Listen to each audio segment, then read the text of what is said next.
My name is Najma Ismail.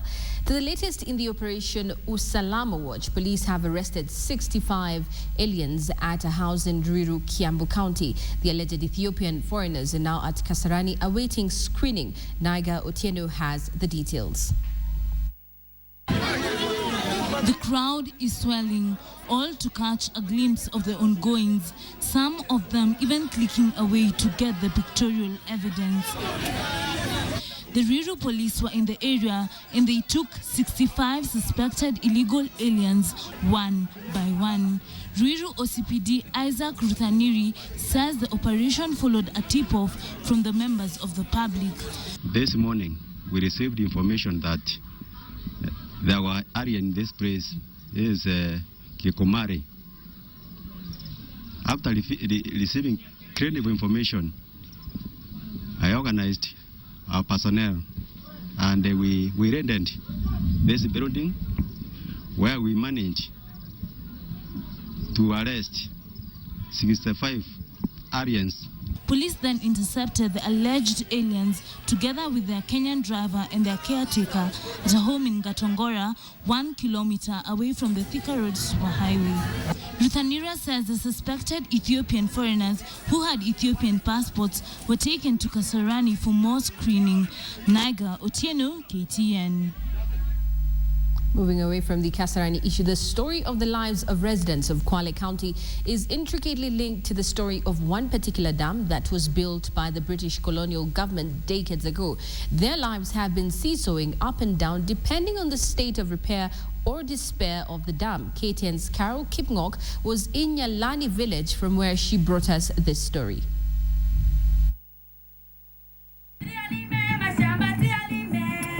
The songs, the dance, a display of the rich Mijikenda culture in the welcoming voices to Nyalani land in Kinango, Kwale County. The long rough road leads to the green land, the land that was for a long time declared bare and fruitless. But herein lies an old forgotten dam that was constructed during the colonial era by the British. Nyalani Dam is about 20 kilometers away from Kwale town. It acted as an investment vessel for the British colonialists 50 years ago. Its maintenance vanished with vanishing of the colonialists. The locals began to adapt the dam to various other uses. Despite the region being hit by drought for many years, following the long dry periods, sometimes going up to 10 years with little rainfall, the dam acted as the main source of water, even as it attracted all kinds of living things. Unatumika kwa wanadamu, unatumika na mifugo. Hata sasa imefika mahali kama ambapo hakuna kutoshiana na yale maji. Sasa wakitufanyia hiyo mtara tukipata mambo ya pengine irrigation hivi, pengine inaweza tusaidia.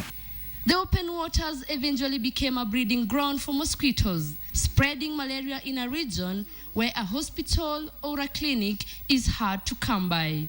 Tunateseka, kutembea na miguu ni kama haiwezekani. Pesa hatuna. Milango tayari imeanza kuvunjika, hakuna daktari, hakuna nini. Yaani tuseme hiyo nyumba iko tu hapo lakini hakuna chochote kinaendelea. But this large man-made source of water is soon coming back to life in its full glory. It isn't just about providing water. It is about providing food security. It is about increasing and improving the health of the local community. Zile shimo zitakuwa maji na nyunyiza kidogo, na itakuwa na ukulima wa hali ya juu. Mavuno yatakuwa ni mengi na ni makubwa. Going green and rich are the expected results as the journey to reviving Nyalani Dam begins. Ndio inaweza kufungua milango ambayo ilifungwa miaka 50 iliyopita. Everything in Nyalani Puma region tells the story of the scarcity of water and struggles to free the society from poverty. The benefits of this water have surpassed all other needs in the community over the years. Caroline Kipngok, KTN, Kinango. Now, how many times in a week do you indulge in physical exercise? As this next report indicates that exercising your body should be a critical part of your routine. Take a look. It is a daily routine for people to make these long lines outside this building in Umoja Estate. Most of those who come here are the elderly and middle-aged. Young people who come here are quite few. When the exercise begins, the room jumps in over the beat and directions from the trainer.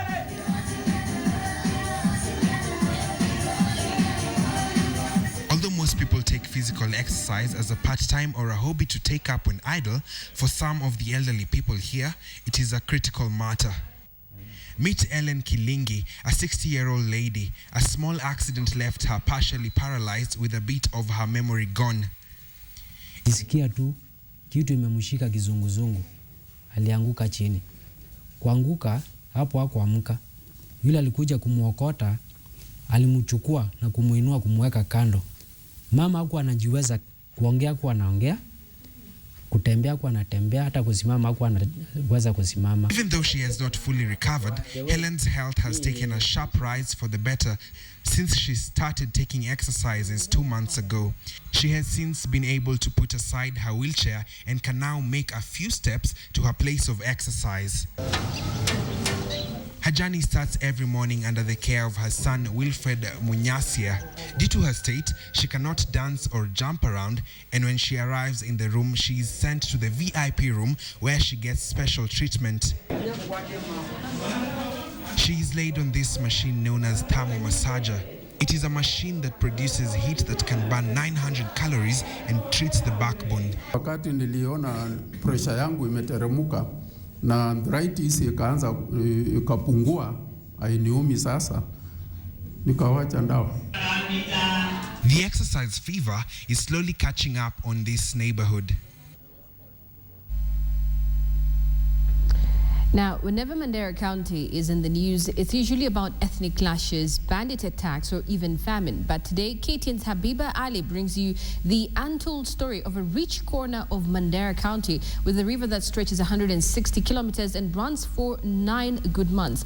What's more, huge chunks of land are successfully under irrigation. Take a look.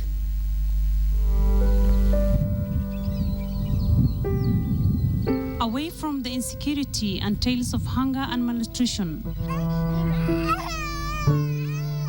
another picture of Mandera emerges. The story of Mandera's green gardens. The Gadudia irrigation scheme, set deep in the heart of Mandera County, has transformed both the landscape and the lives of the people here in ways many would find hard to believe. When the West German missionaries in 1975 started this scheme, in conjunction with the Kenyan government and the Food and Agricultural Organization FAO, the aim was to settle the destitute families who had lost their livestock and other valuables in the civil war between 1964 and 1967. It was a healthy scheme when it began, but the performance of the scheme started declining from late 1970s when donors started pulling out. For Farah Gure, a 64-year-old farmer, things were never the same after the fall of the scheme. Then we could only get enough for our consumption, nothing more.